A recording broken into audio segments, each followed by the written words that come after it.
મેઘાલયની honeymoon mystery આપણી સામે આવી છે। દરેક વ્યક્તિના જીવનમાં હનીમૂન એટલે એક યાદગાર પળો હોય છે, પણ જ્યારે આજ હનીમૂન એક ખતરનાક ષડયંત્રનું રૂપ લઈ લેતો।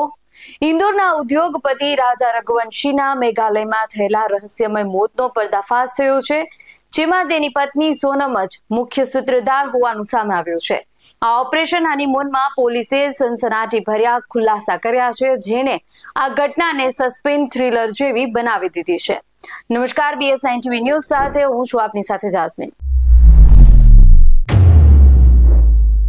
મેઘાલયની ભયાનક ઘટના સૌ કોઈને હચમચાવી દીધા છે। એક યુગ એવો હતો કે જેમાં પુરુષ પીડિત મહિલાઓ હતી, જેમાં મહિલા પર અત્યાચાર કે મહિલાઓની હત્યાની ઘટનાઓ સામે આવતી, પણ હવે પુરુષોએ મહિલાઓથી સાવધાન રહેવાની જરૂર છે। પુરુષ વર્ગ ન તો હવે લવ મેરેજ કે ન તો હવે અરેન્જ મેરેજ પર પણ વિશ્વાસ ન કરી શકે તેવી ઘટનાઓ પ્રકાશમાં આવી રહી છે। થોડા સમયમાં અનેક એવી ઘટનાઓ આવી કે જે હર કોઈને વિચારતા કરી મૂકે। પ્રેમીને પામવાની લાઈમાં મહિલાઓ ખતરનાક પ્લાન ઘડી અંજામ આપી રહી છે। પ્રેમના સ્વરૂપને વાસનામાં ફેરવી દેવામાં આવી રહ્યું છે। પામવાની લાય કોકના જીવ લેવા સુધી પણ પહોંચી જાય છે। મેઘાલયની હત્યાની ઘટનામાં દગાખોર પત્નીએ ભયાનક પ્લાન બી બનાવ્યો અને તેના પર આ પ્લાનમાં હતું કે પતિને મારી નાખવાનું કાવતરું। પોલીસ તપાસમાં સામે આવ્યું કે સોનમ પોતાના પ્રેમી રાજ કુશવાહ સાથે લગ્ન કરવા વિધવા બનવા માંગતી હતી।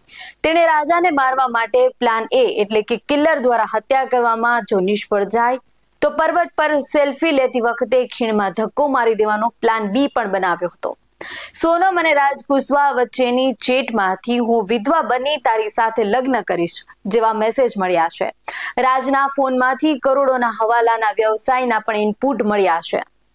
લગ્ન પહેલાના સંકેતો અને શંકાસ્પદ પુરાવા। રાજાએ લગ્ન પહેલા સોનમના વિચિત્ર વર્તન વિશે પરિવારને જણાવ્યું હતું। સોનમે લગ્ન પછી શારીરિક સંબંધો ટાળવા માટે કામાખ્યા મંદિરની માનતાનું બહાનું કાઢ્યું હતું। 22 મેના રોજ રાજા સોનમ સાથે 3 પુરુષોને 3000 પગથિયા ચડતા જોનાર લોકલ ગાઈડ આલ્બર્ટ પીડીએ પોલીસને ચેતવીને આ ષડયંત્રનો પર્દાફાશ કર્યો છે। હનીમૂન પર જઈને સોનમે એક પણ ફોટો સોશિયલ મીડિયા પર પોસ્ટ કર્યો ન હતો। રાજાની હત્યા પછી 23 મેના રોજ બપોરે રાજાના એકાઉન્ટ પરથી 7 જન્મ માટે સાથે એવી ભાવનાત્મક પોસ્ટ મુકાઈ, જે તપાસને ગેરમાર્ગે દોરવા માટે હતી। સીસીટીવી ફૂટેજમાં સોનમ હત્યા સ્થળથી 10 કિલોમીટર દૂર આરોપીઓ સાથે વાત કરતી જોવા મળી। તેણે પોતાનો રેનકોટ લોહીના ડાઘા સાથે ફેંકી દીધો હતો। હત્યાનો અમલ અને પકડાઈ જવાની જે પ્રક્રિયા વિશે વાત કરીએ તો વિશાલ ચૌહાણે રાજા પર પહેલો હુમલો કર્યો, જ્યારે આનંદ કુર્મી પણ ઘટના સ્થળે હાજર હતો। હત્યામાં વપરાયેલ હથિયાર ગુવાહાટી રેલવે સ્ટેશન નજીકથી ખરીદવામાં આવ્યું હતું।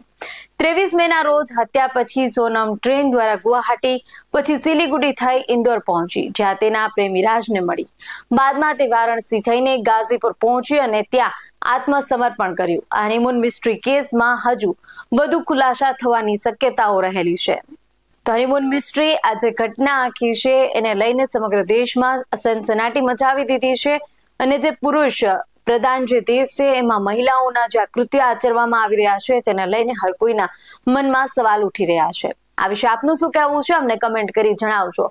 વધુ અહેવાલો સાથે મળતા રહેશું। તમે અમારી YouTube ચેનલને સબસ્ક્રાઇબ કરવાનું અને અમને Facebook Instagram પર ફોલો કરવાનું ભૂલશો નહીં। બાકી નવી અપડેટ માટે આપ જોતા રહો BS9 TV ન્યૂઝ। નમસ્કાર।